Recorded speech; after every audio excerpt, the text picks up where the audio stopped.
Today on Typical Chicago Fans, we have Sinkers and Floaters, the TCF Sports Minute, our NFC Divisional Predictions, our media recommendation, our Cubs Hall of Fame, and the TCF Top 3 of lesser-known Cubs players.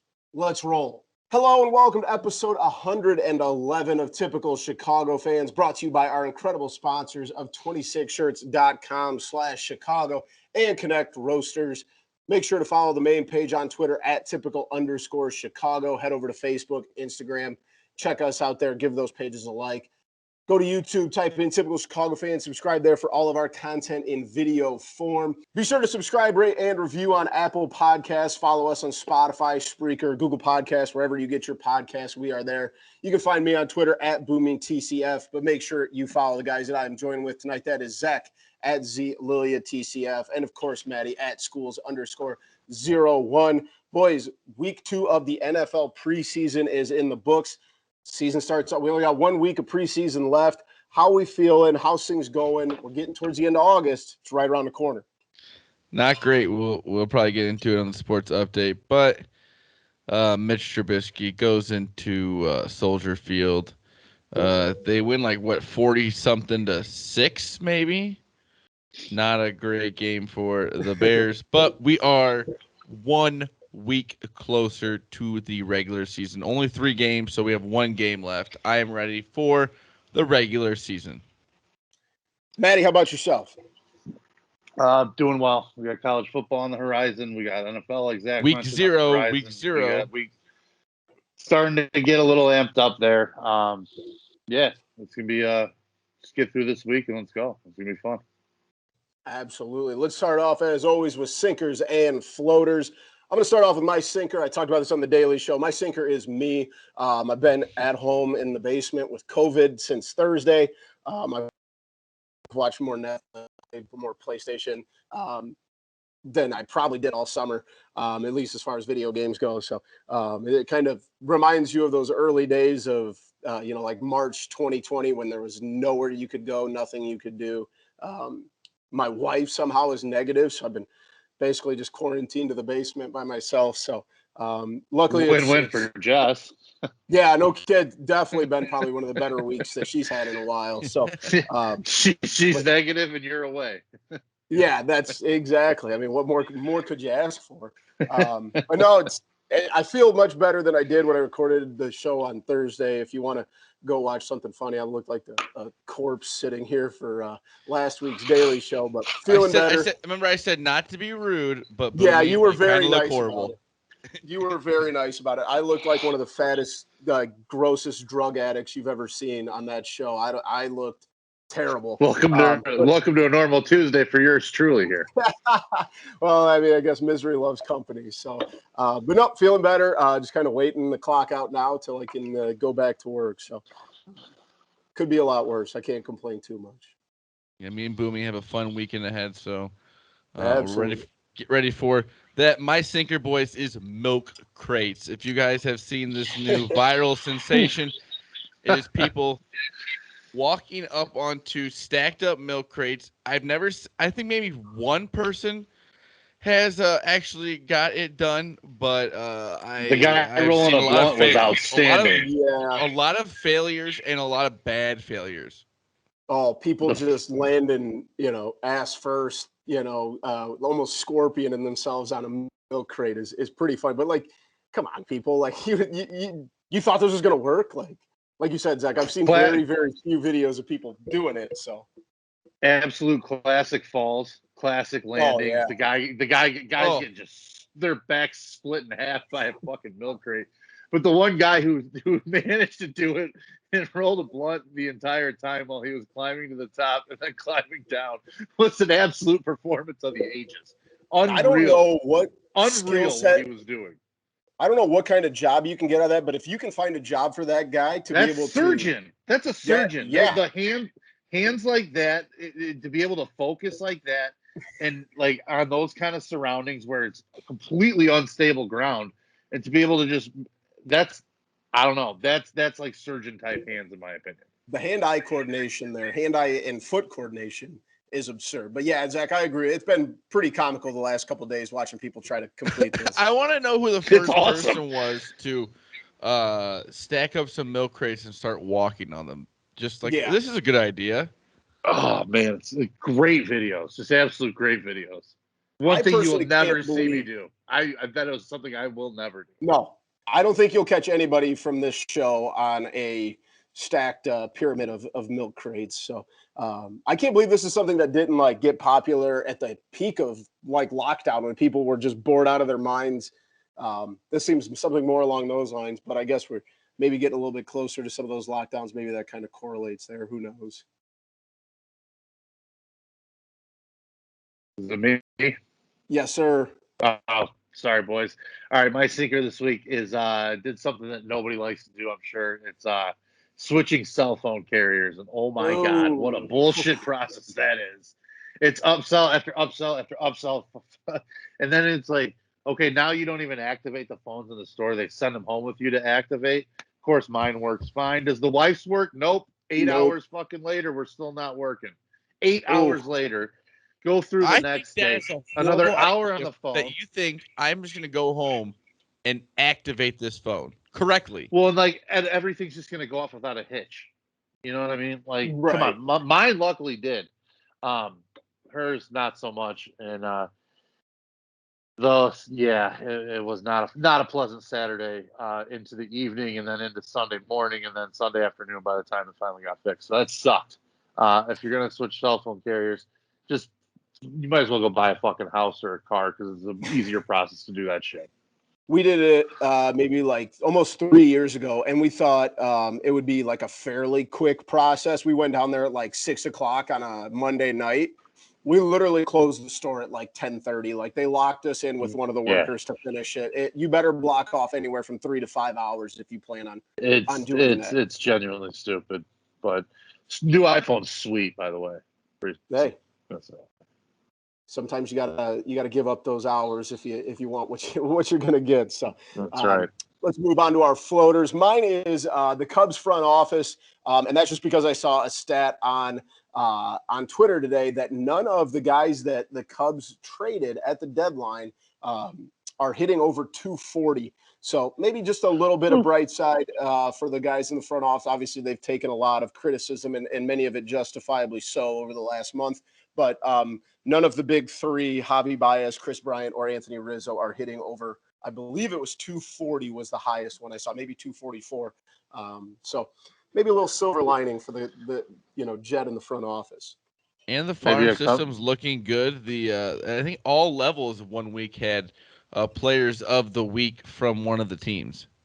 Yeah, definitely. And they're starting to broadcast almost every level I saw Myrtle Beach was on Marquee the other day. Yeah, they're doing those on Marquee, so big chance to watch some of those guys. Obviously, the Cubs are knowing when to pivot to show, the kids that they picked up and the draft picks and all that good stuff. So if you're, obviously looking for something other than Cubs baseball, it is out there. If you're not looking for anything other than Cubs baseball, God bless your heart, man. Yeah, find a hobby. We just had a walk. We just had a walk-off though. Just as we say that. My floater, concerts and tours. They're back in full force. World tours, concerts, like the first time everyone's going back to Madison Square Garden, going back to all these big venues. It's like everyone's having like their first tours. Yes, I went. Obviously, mine has a little bit of a sad ending, but I went to my first concert in like 16 months. Actually, it was actually over 2 years. Boomy, maybe this isn't good for you to talk about this during my floater. My floater is going to concerts. No, just wait. Boomy's going to say he got COVID from his concert. I probably did. The band I went and saw ended up canceling the rest of their tour after that night because everybody in the band got COVID.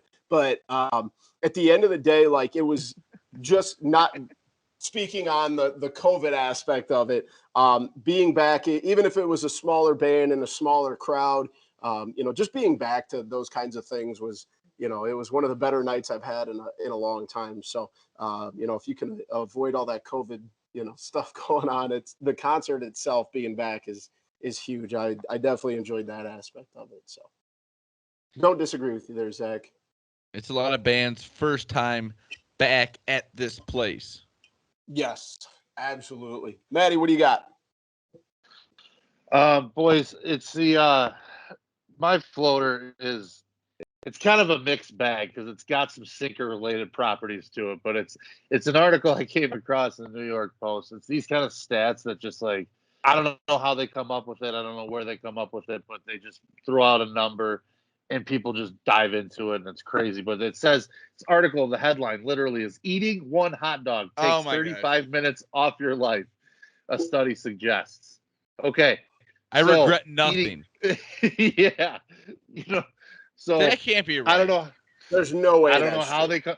I want to know how you come up with that. I want to know the formula with that. But here in the article is some other things. You would have to think I'd be dead.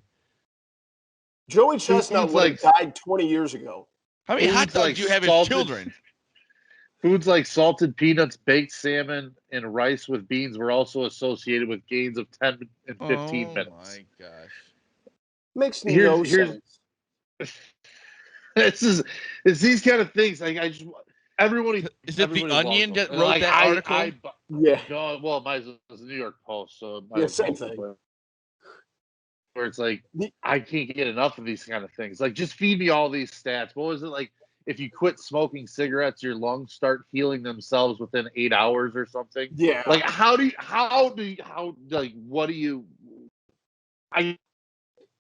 all the clickbait stuff because like there's no way to quantify. I just don't feel like there's any way to quantify that. But what do I know? I feed it all to me. I love these kind of things. So guess what? I love these kind of articles. Even though I'm not scared, I'm going to eat more hot dogs.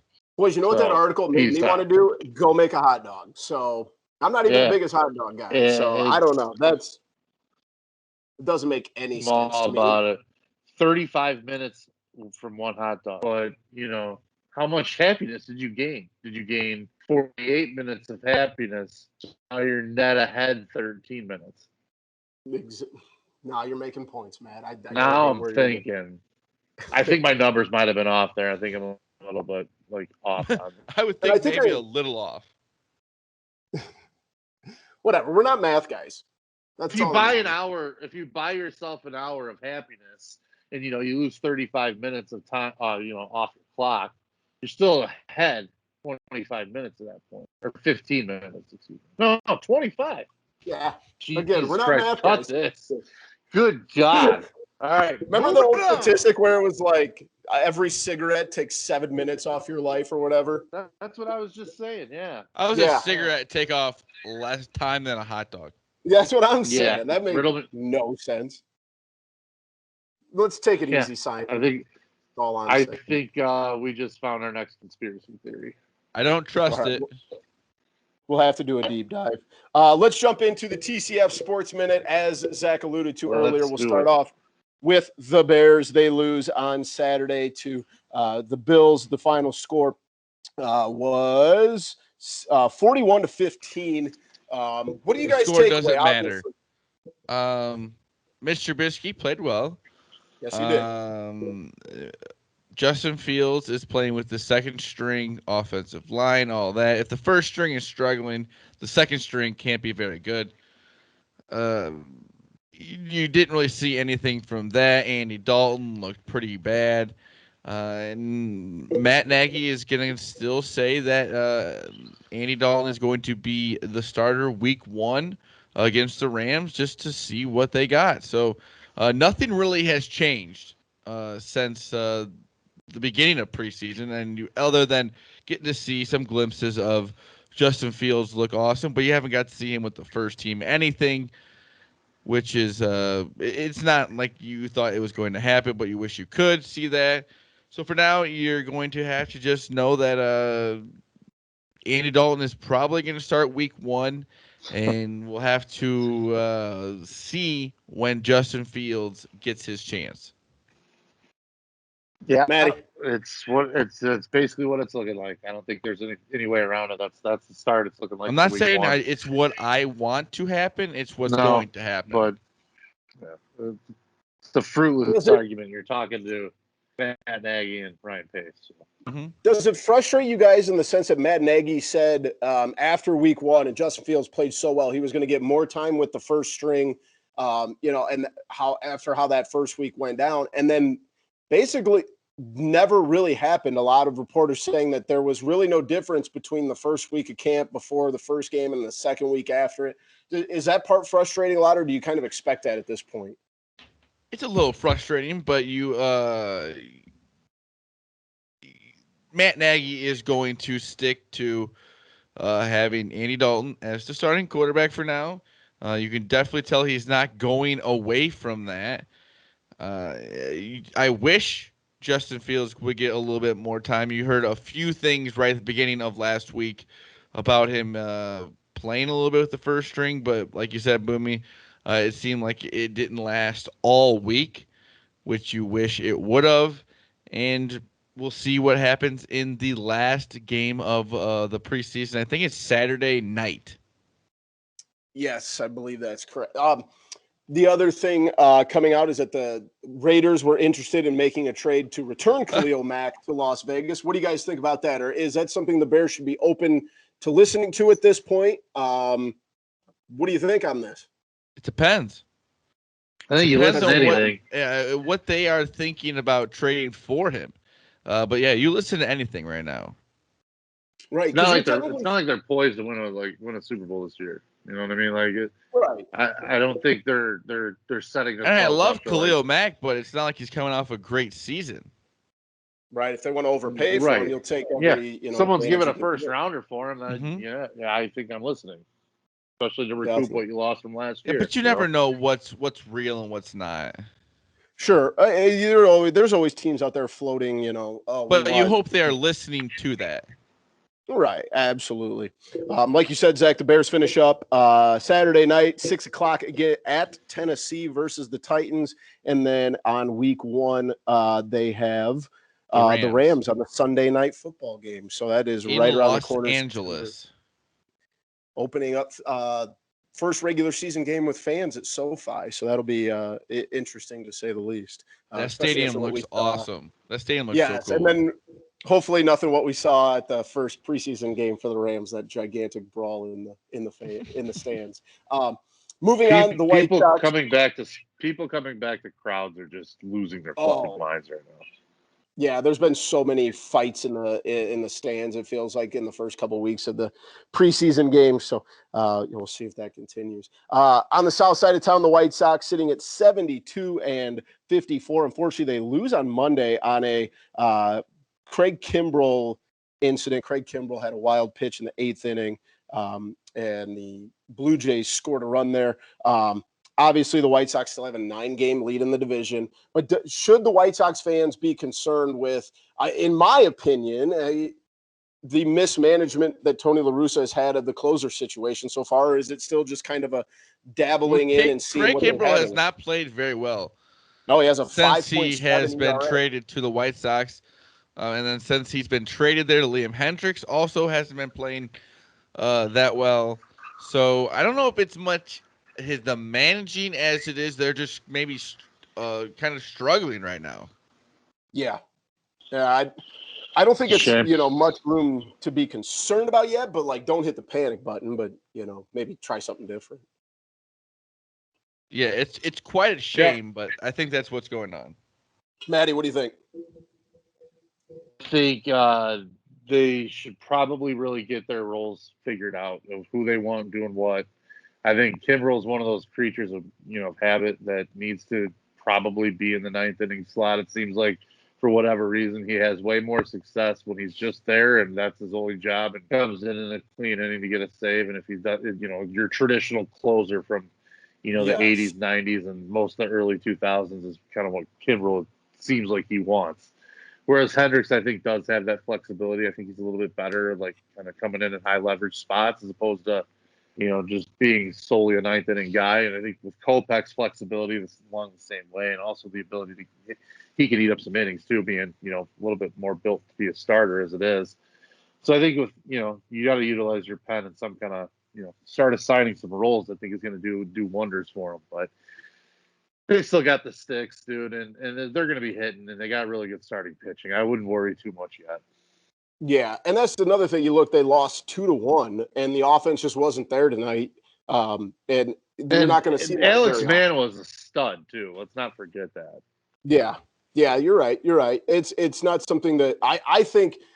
To me, from an outsider's perspective, it's like Tony La Russa saw how Craig Kimbrell was successful with the Cubs this year, and it seems like there's moments when he struggles the most is when he doesn't follow what makes him the most successful. And obviously, I'm not telling Tony La Russa how to manage a baseball game, but if you've seen in the sample size that you've had this year that this guy's really good in this situation, but he's not very good in the second situation, don't put him in the second situation. Use him at a spot where he's most effective, and he's missed out on a couple opportunities there. So, they better hope that they get that figured out as the month of September starts to close in on us here. The Cubs finally win a home game. The Cubs have not won a home game before Monday night since Javi Baez's walk-off hit against Amir Garrett. But they finally pick up a win. They are sitting at 54-72, and we're still seeing the continual, bringing in of new faces and guys getting Rafael opportunities. Ortega hits the walk-off home run. He's been one of the bright spots on this team. Ian Happ playing a little bit better as of late. Michael Hermosillo ties up the game with a game-tying hit. So there's good spots to this season. It is a struggle, but you kind of have to work through that and see some of the bright spots of hopefully the future. Yeah, you got to find guys to plug in, and obviously they're not going to see a lot of those prospects for a couple years. But you've got to have good, you got to have teams out there while you wait for that. And I think there's guys on this team right now that are going to be a part of those. So good evaluation period. Matt, you seen anything that we're not? What are your thoughts on the Cubs as of the last couple days? It's been hard to really invest a whole lot in personally, and I have not watched much of the Cubs. I'm not going to lie. So I don't have anything specific that jumps out at me. I am interested to see when Horner comes back and getting him a little bit of look at kind of a full-time spot at shortstop. It's what it sounds like. So I'm kind of curious to see how he goes off from there. There's just not a whole lot to get excited about this team really right now, unfortunately. Really curious to see I'm curious to see if they're actually going to spend some money in free agency this year, like they, I guess, have hinted or whatever. Yeah, claim to. Yeah, it's definitely been hard the last couple of weeks. But like you said, there's still some bright spots. There's some guys there. And last of all, rest in peace, Jimmy Hayes, former Blackhawk, former Ice Hog, passed away at the age of 31 today. I remember watching him we would go to the Ice Hogs games quite a bit. I lived up in Rockford for a little while, and my dad goes there all the time. So it just kind of sucks when you see a kid, around your age, pass away like this. Matt, do you remember Jimmy Hayes as a Blackhawk? Yes, definitely. He was one of their top. He was a first rounder, one of their top prospects coming up. He's from Dorchester, went to Boston College, and then played for the Bruins. Yeah, that's incredible. He's kind of the typical, pretty cut, tried and true Boston kid, to say the least. It sounds like, the outpouring on Twitter that you see from the hockey world right now is nuts because the names that have been kind of like talking about him, pretty impressive crew of people that he's obviously touched in his life. So sad to see when a guy's got a family like that, wife, kids, all that. I don't know, man. It just sucks. Yeah, definitely. Rest in peace, Jimmy Hayes. We're going to move on to our NFC Divisional Predictions. But before we do, we got to let you know about our sponsor, 26shirts.com Chicago. Head over to their website, 26shirts.com/Chicago. Check out some of the coolest sports merchandise around, like the shirt I got right over my shoulder. Everything's from hats, hoodies, T-shirts, flags, whatever you need, they have it. It's incredible. It's some of the best T-shirts that I own, best fitting. Coolest looking shirts I own. Head over to their website. Use promo code Typical Chicago Fans for 15% off of your order. Show some love for the show. check out some great Chicago merch. They help out good causes. Like I said, 26shirts.com/Chicago. Promo code typical Chicago fans for 15% off of your order. Boys, our NFC divisional predictions. We did our AFC divisional predictions last week, so let's go ahead and get us going. The NFC East, what do you guys think? Maddie, you want to start us off in the NFC East? I'm not a big fan of the Dallas Cowboys. I just want to throw that out there. I just don't like that organization for some reason. Not a lot of teams in that division I like a lot. I think I'm probably going to lean to Dallas on this one solely because I think they have the best quarterback in the division. Sure. I think as long as Prescott's healthy, that offense could be really dynamic. It sounds like Ezekiel Elliott's kind of made a focus of kind of getting back to, being a little bit more the running back he was in his first couple of years. They've got good weapons outside. The defense is going to be the real question, but I think Dak Prescott's really, really good, and I don't think he gets enough credit. One other team though too, and it's going to be interesting to see how Fitzpatrick plays. But I think the football team could be really, really good. I think the football team is going to win because of Fitzpatrick. That defense is dynamic. But the veteran leadership of the quarterback and the awesome defense. Yeah, Chase Young is going to be living in backfield this year, and I think he's going to make a way bigger impact even than he did last year as a rookie. And he was one of the best defensive players in the league last year. I think this is I'm going to make my weird prediction here. I think this is going to be, and I don't know if they have enough to win the division, but I'm just going to throw this out there. I think you're going to see some improvements out of the Giants. I don't know if they're going to have enough to stay healthy.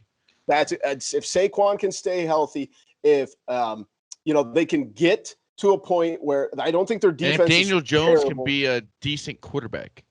Yes, and I think this is a year. It's kind of a prove it year for him. Obviously, switching coaches, and it's still being early in his career. I think this is a big year, and you're getting Saquon back. Obviously, the kid's a workhorse, but I just think this division's so much up in the air. I don't know if Dak's going to play. If he is, obviously, that makes Dallas the forerunner in there. But obviously, Washington won the division last year, and I think they got better with Fitzpatrick. But I think you're going to see improvement. It's Washington's going to win that division. That's exactly what I think. The more and more I you think about that, that could be one of the best defenses in the league. It really could. Yeah, it is. It's going to be. I think it's going to be an improved. It used to be kind of just the division of dumps, and now I think it's improving. I'm not saying it's up with some of the other. I think Philly's going to struggle. I do too. I originally wanted to take Philly because I like Jalen Hurts, but there's not a whole else there. Hurts. I like Jalen Hurts. I don't think there's anything else there. Just like the Bears didn't have anything else besides Trubisky last year. I don't think Jalen Hurts is a guy that you're just going to win a lot of games with. Right. I think he's a guy. He wasn't that good in college. He's going to succeed. He's got to have other pieces. The thing is, he was playing on fucking loaded teams in college. Yeah. Loaded. Let's see what he does. It's not like he was, asked to do a ton. Sure. Let's move to the NFC South. Obviously, the reigning champs coming out of there. Do you guys got anybody other than the Buccaneers winning that division? I got the Bucs. Maddie, what do you got? Yeah. It's Tom Brady. Come on. Yeah, I think this one's going to be unanimous. I had the Bucs down as well. And not only that, I mean, their offensive. The other teams are going through some offensive changes, so. Yeah, Carolina could be interesting if they stay healthy. If McCaffrey stays healthy, they could be an interesting team, in my opinion.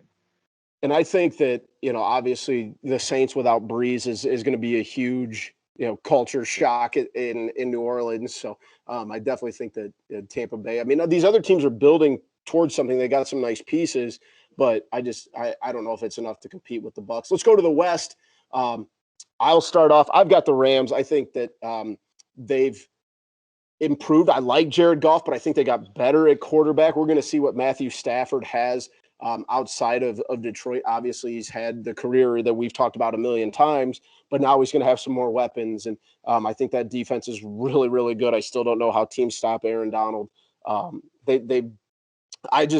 I don't know if I trust any other team in that division more than I trust the Rams. Right I think Matthew Stafford could have a huge year. Yeah. I'm with you, Boomy. A big prove it year. Like, hey, maybe I didn't get these opportunities. Maybe it wasn't just me. I got something to go out and prove. I think that's going to be huge for him. Maddie, what do you got? The problem that I could see possibly with the Rams is the type of team that has invested so heavily on their starters on both sides of the ball that they're really, really thin. So if they take an injury hit this year, it could be devastating for that team at a lot of positions, especially defensively. That's where there's, having Ramsey and Donald on your team, those two guys are making a ton of money. And granted, you're getting probably the two best players at their positions in the league. So you're getting what you pay for. It's just, if you start taking some hits somewhere, it's gonna be slim pickings to fill in.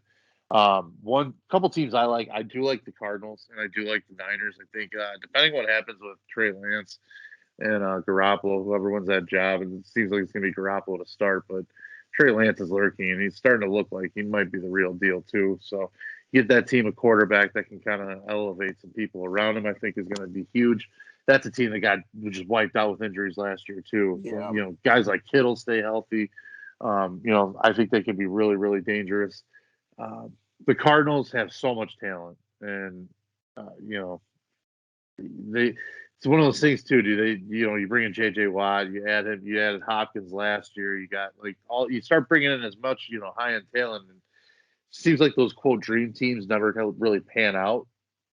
So I don't think they're going to be winning the division, but I think they could be really, they've got studs everywhere. I think it's clearly the best division in football. I think there's we haven't even talked about the Seahawks. That's what I was going to say. We haven't even talked about the Seahawks. Russell Wilson, Tyler Lockett, DK Metcalf could just, they could drop 50 on you in a heartbeat. Exactly. So who do you guys thinking? Or is that, I'm with the Rams. Matt? I'm going to go Niners, dude. I'm going to do it. I'm going to go Niners. Okay. Yeah. All right. And then obviously let's finish up in the NFC North. Bears. I think it's pretty the Bears are not going to win this division. But I do think you're going to see I've talked about this a million times. I think that once Justin Fields gets his opportunity, he's going to take his licks. He's going to have bad games, and that's okay. But they obviously traded up. He's going to get his opportunity at some point. And if you don't rush him in, if you have a JV line out there, you got to be careful at times. But Matt, you also made a good point on him that you want him out there. He's a mobile quarterback that he's got to learn, how to see the game. I think that the Bears are on the upswing. And I've kind of accepted this as probably the last run with Aaron Rodgers up in Green Bay. I think obviously they're going to win the division, but this may be the last of a good run. So, Maddie, you taking the Bears? I am, just because I'm not taking the Packers, but I do think the Lions are actually going to be a little bit better than what people think. I don't think they're going to win the division, but I think Dan Campbell's that kind of coach that, like, as a first-year guy, it seems like people play above their heads, and some of these teams that don't have as much talent scratch out some more wins than people expect. So I do think they're a little bit better than some people expect. And it's not like Jared Goff is not like it's not like he's just some mutant quarterback that just can't do shit. You know what I mean? He's been to the Super Bowl, right? And I'm not saying he's going to light the world up, but he's a functioning NFL quarterback at the very least. And I think they got some. They still have some playmakers around him. I agree. So I think the Lions are going to be, and kind of like we talked about with Stafford, Jared Goff kind of has a, similar way to look at it. Like, hey, it didn't work in LA. I'm getting a new, fresh start somewhere.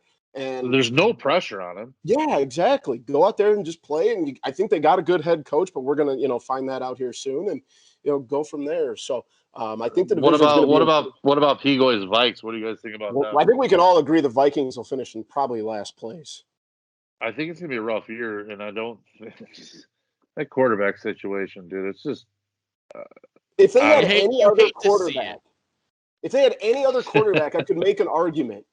But they have Kirk Cousins. Think about this: if you have Dalvin Cook and you have Justin Jefferson, if any other quarterback, you can make an argument for that team. And Thielen, yeah, you can make an argument for that team to be in a playoff race. But I put zero of any trust I have in Kirk Cousins. I just don't think and I think their defense has gone down a little bit in the last couple of years from when they were, in the playoff hunt. So I don't know. I can't bring myself to believe in a Kirk Cousins led football team. Sorry, P-Way.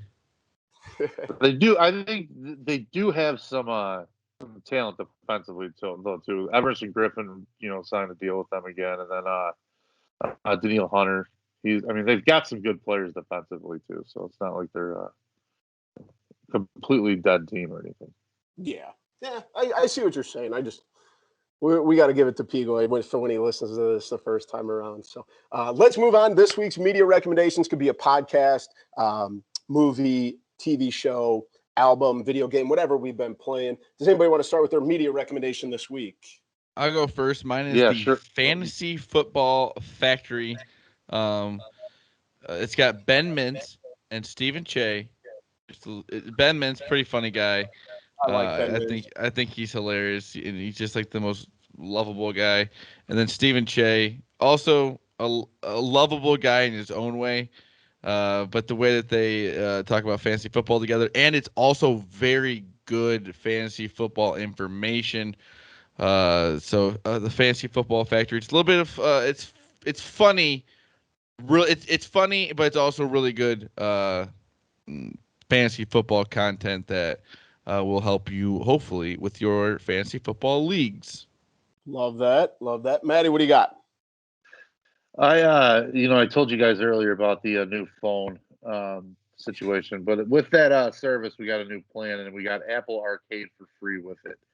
And so I thought, great, it'll be something to I need to kill a little bit of time with Owen, keep him quiet for a little bit somewhere or something. Just give my iPad and you can play a game or whatever. And then I look at the suggested games, and there was this little game called the Oregon Trail. And I see that. Nice. Like, okay. So, yeah. So I harkened back, went to my, probably first grade, second grade, playing Oregon Trail and those little IBM computers in the school, dude. Those things were the size of this bar top. Yeah. Well, you know what I mean, though. Like the the screen was just like, yeah, but the screen itself. Was small inside this giant casing, of the of what you're actually viewing. So no, you play it out. It's on your phone now. Very similar, structure to the game and stuff, but it's just obviously like updated graphics and there's some mini games and stuff. So pretty cool. Good way to kill some time. Made me feel a little nostalgic again too. You can't beat that. Did you get dysentery? Cholera actually. Damn cholera.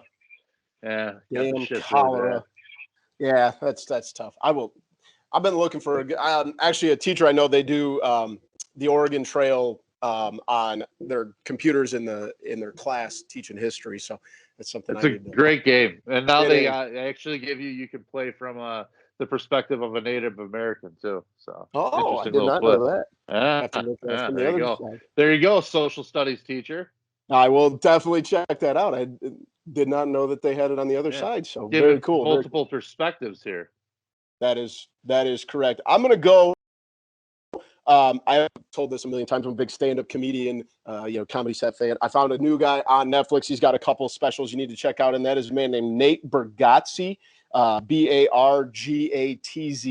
Has two specials, The Greatest Average American and The Tennessee Kid. Found him on TikTok, actually. I know I've heard the name before. But Nate Bargatze, he's got two specials. Make sure you go check those out. And we were talking about it last week, but I was about halfway done with Friday Night Lights. It came to Netflix.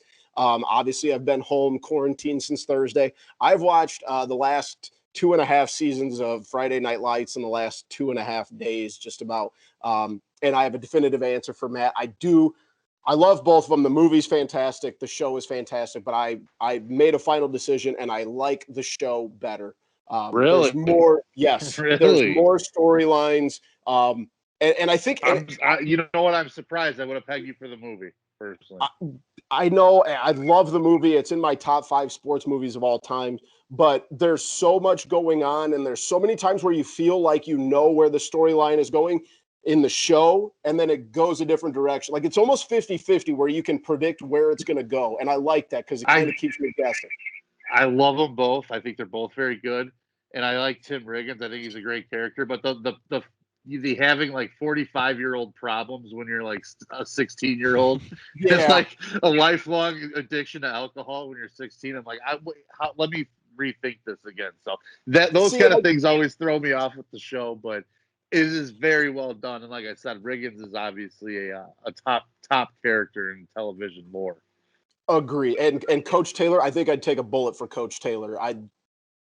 His character in that show from the beginning to the end is fantastic. But like you make a good point there, Matt, because I was literally watching I think it was season 4, and it's where one kid gets his girlfriend or some girl pregnant, and I literally turned and I was like, I don't remember a scene where they were in together. I don't know how this happened. Like, I don't ever remember seeing these two characters on the screen together. So it was a very weird, and with my attention a deficit and all that stuff, it doesn't surprise me, but it was very much threw me off. I had to kind of go back and see if I missed something. But shout out Lila Garrity too, by the way. Shout out Lila Garrity. So that is our media recommendations for this week. Now we're going to move into our Cubs Hall of Fame, and we're going to go through who would be on our first inaugural class of our own personal Cubs Hall of Fame. I'm going to do people that were mostly alive during my time. This is free to any. We're all picking 10 people. Correct, and you can do any 10 you want. I'm going to try and keep it in.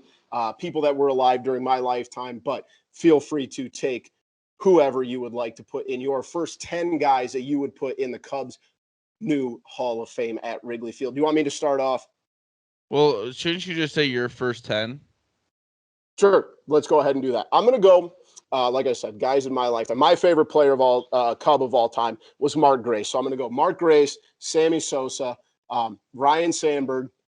I've also got Terry Wood, Mark Pryor, Aramis Ramirez. This year, I'm going to start getting roasted for this. Starlin Castro, Darwin Barney, and I got to go. Barney. Dude, he won a Gold Glove at second base. All right. He also batted 110. I think we could talk. I thought we'd be talking Darwin Barney in the random Cubs segment. Well, that could easily come too. But guys, he did win a Gold Glove. All right, let's not forget. Okay, and then I'm going to go. Obviously, I think I'm going to go. Bryant and Rizzo are my 9 and 10, and those are like I said, just that's more of like a Brizzo induction. Sounds like. Right? Okay, right, here we go. Yeah. All right, let's hear him, Zach. Sammy Sosa, Ernie Banks, Ryan Sandberg. Let's see here. Anthony Rizzo, Chris Bryant,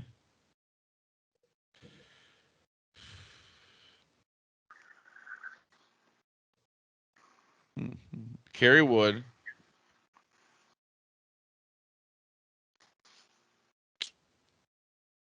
I'll let you think for a second, Matt. I'd like to make a change for Darwin Barney. No. Carlos Zambrano. You have Darwin Barney. Oh, Aramis Ramirez. I'm a big fan of Aramis Ramirez. 3 more.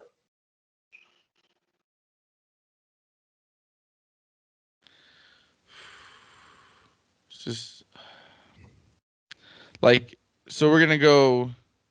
We can do like people who are. I guess I already did it. The two guys playing. Yeah, I guess Ron Santo. He's in the Hall of Fame. Yep. We'll go Fergie Jenkins.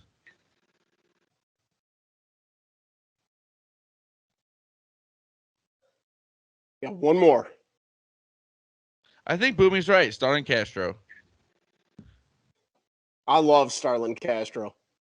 He played pretty well for the Cubs. He was kind of the bright spot in some of those. Yeah, they weren't very seasons. good, but he played pretty well. And he gave me and my brother one of his game used bats at a rookie league game in 2007.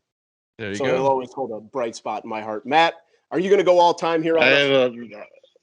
Yes, I am actually. I'm going Banks. I have Banks, Sano, Fergie Jenkins, Billy Williams, Hack Wilson, and now we'll get into like more of the modern era. We got Rhino, Andre Dawson, Greg Maddux, Ooh, Sosa, and I have Bryant as my 10th. That's a good top 10. That is a good top 10. KB won a fucking Rookie of the Year and then an MVP the next season. That cannot be forgotten. I'm sorry. Like people shit on that guy since 2016, and it's ridiculous. He's one of the best players in franchise history, bar none. Can't disagree with you there. We obviously left off some big names, so don't come at us for these are just kind of our. Let us know. Let us know in the comments. Absolutely. Let us know. Tweets or whatever on Facebook. Let us know. And kind of in the same breath as we were talking about Starling, Darwin Barney was another one of those guys that, like, in some really dark times, like he was the only offense though. Okay, he still won a Gold Glove in a team that won like 65 games. Darwin Barney was last guy I would have expected said in that segment. I'm not kidding. We need to respect the Gold Glove a little bit more, guys. But anyway, I don't disrespect it. It's just Boomy. Come on. I went with guys in my lifetime. I just had to throw some names out there for conversation. All right. I was like Darwin. I wish you could hit. But... I have honorable mentions. Go ahead, Matty. Mentions I want to throw out. Jake Arietta, I think his run is worth mentioning. Jake Arrietta's 2015 season. I think Rizzo, Derek Lee put up a couple monster seasons that were hard to match number-wise as well. I know you guys threw out Grace. Sean Dunston was electric. That's one that guy was playing in a different. If that guy was playing in a different era, he would have been a stud. Jerome Walton, 1-year wonder, but man, he was fun to watch his rookie year. There was some good ones, dude. Growing up, there were a lot of fun players that era. And there's some Rafael Palmeiro when he was a Cub. He was a Cub for a short time, but that's true. And obviously, if you go back in the deep parts of history, Tinkers, Evers, and Chance on those 07, 08, 09. Yeah, that team hit like 9 homers though, so you start losing me a little bit. Yeah, no, like you said, a completely different game. Gabby Hartnett, I know, was a monster back in the day. It was Cap Anson, I believe, was a Cub. Mordecai Brown. Yeah. There's some big hitters from way back in the day that you wouldn't know unless you watched what's the guy's name? The baseball documentary. How am I drawing a blank here? COVID brain. Help me out, guys. The PBS documentary. Yeah, I know who you're talking about. Who does documentaries like crazy, and I can't draw a blank. Yeah, so Jesus Christ, this is going to drive me nuts. Ken Burns. Ken Burns. There you go. Hey, I was starting to worry. The old COVID brain was kicking in. I'm glad I wasn't alone. You guys made me feel a little bit better, so thank you for that. I don't know if that should be helping you out. Yeah, that's not off the table yet.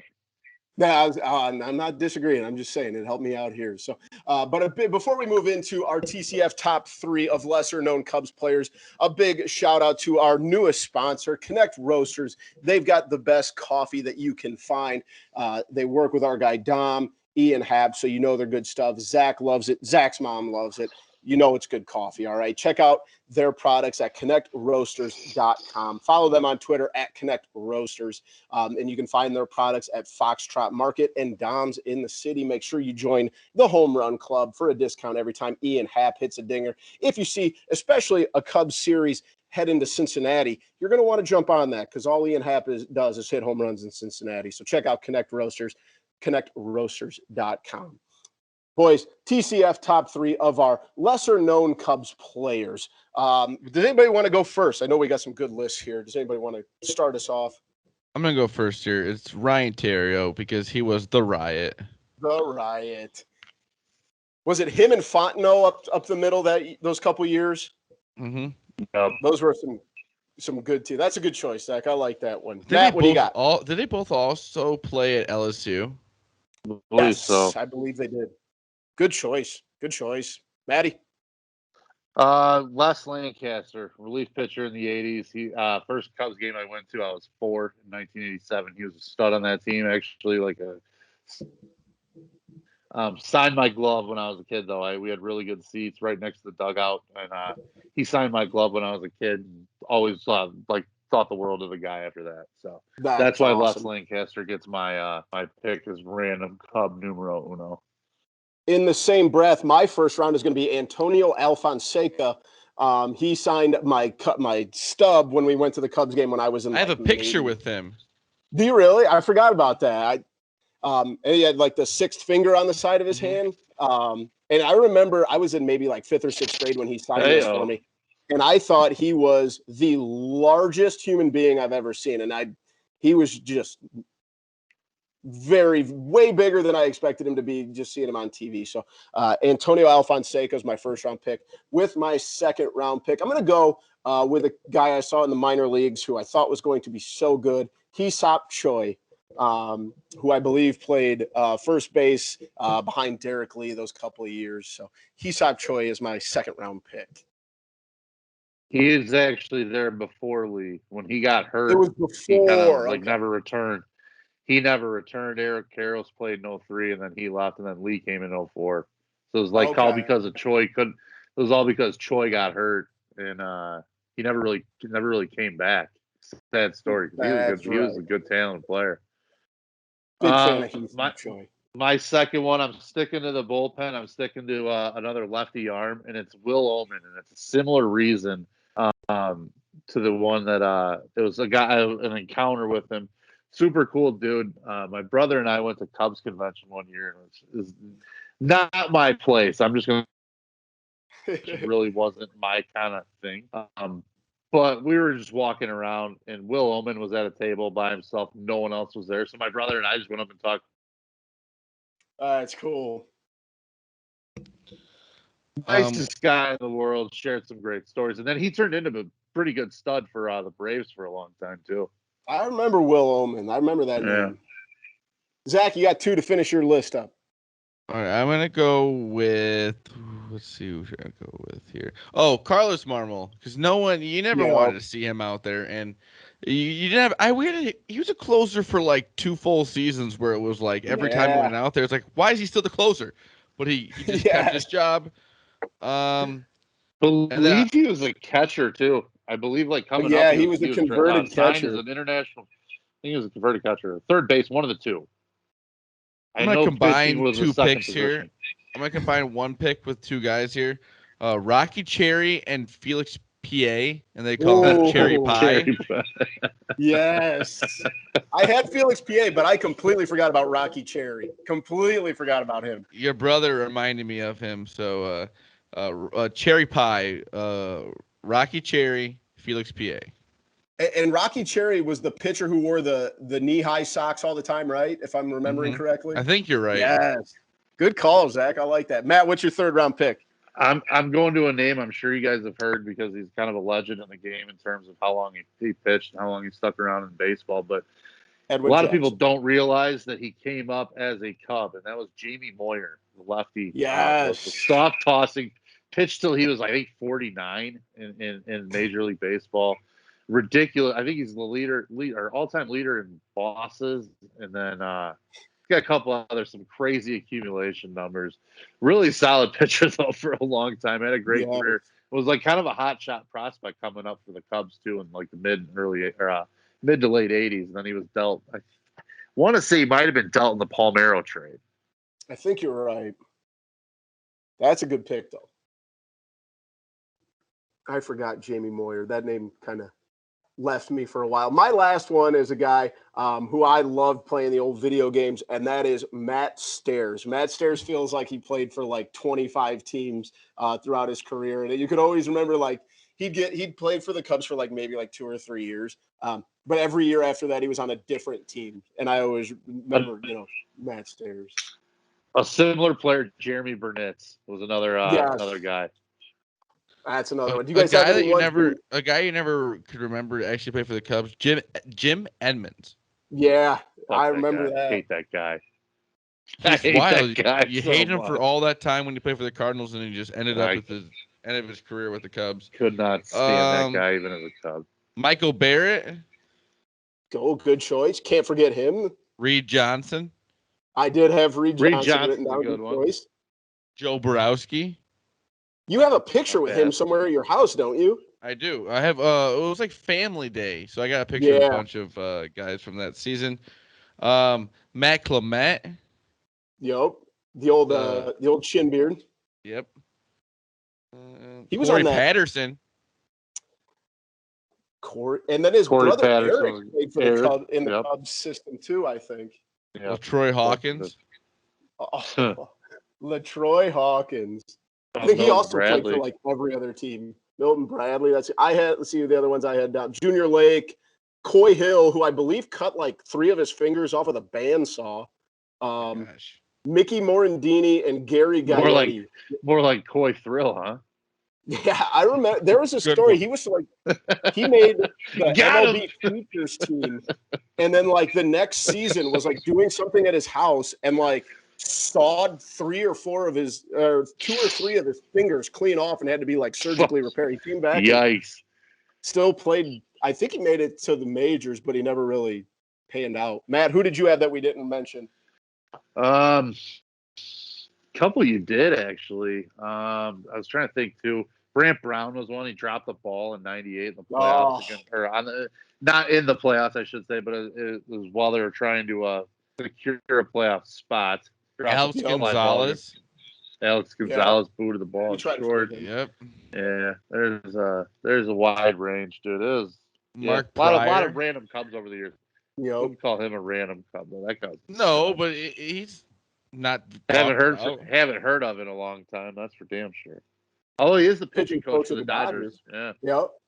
I had basically had thought like, awesome. so I went to my first Cubs game in '96 opening day, but then I got my first ever Major League Baseball video game in 1998, and I only ever played with the Cubs. So like Mickey Morandini, like I said, Gary Gaetti playing third base, I believe it was Cesar Hernandez was the catcher. So I was trying to think of a bunch of guys off of that team. So those were the names that I had come up with as well. Any other ones we forgot? I think we got them all. Well, that has been episode 111. Randall Simon. No, I forgot to write him down. He also hit the sausage with the baseball bat and got arrested. That was hilarious. But that was episode 111 of Typical Chicago Fans. Thank you for joining us. Thank you to our sponsors, 26shirts.com. Chicago, go to their website and use promo code Typical Chicago Fans for 15% off your order. And get yourself some good coffee from connectroasters.com or find them on Twitter at Connect Roasters. You can find us on Twitter at Typical_Chicago. Make sure you find us on Facebook and Instagram. Type in Typical Chicago Fans. Follow us there. Head over to the YouTube page. Subscribe to that on all for all of our content in video form. Apple Podcasts, Spotify, Spreaker, wherever you get your podcasts, make sure you find us there. But make sure you follow Zach at Z Lilia TCF and Maddie at schools_01. I am at Boomy TCF. Thank you for joining us. That was episode 111 of Typical Chicago Fans. We love you all. Peace.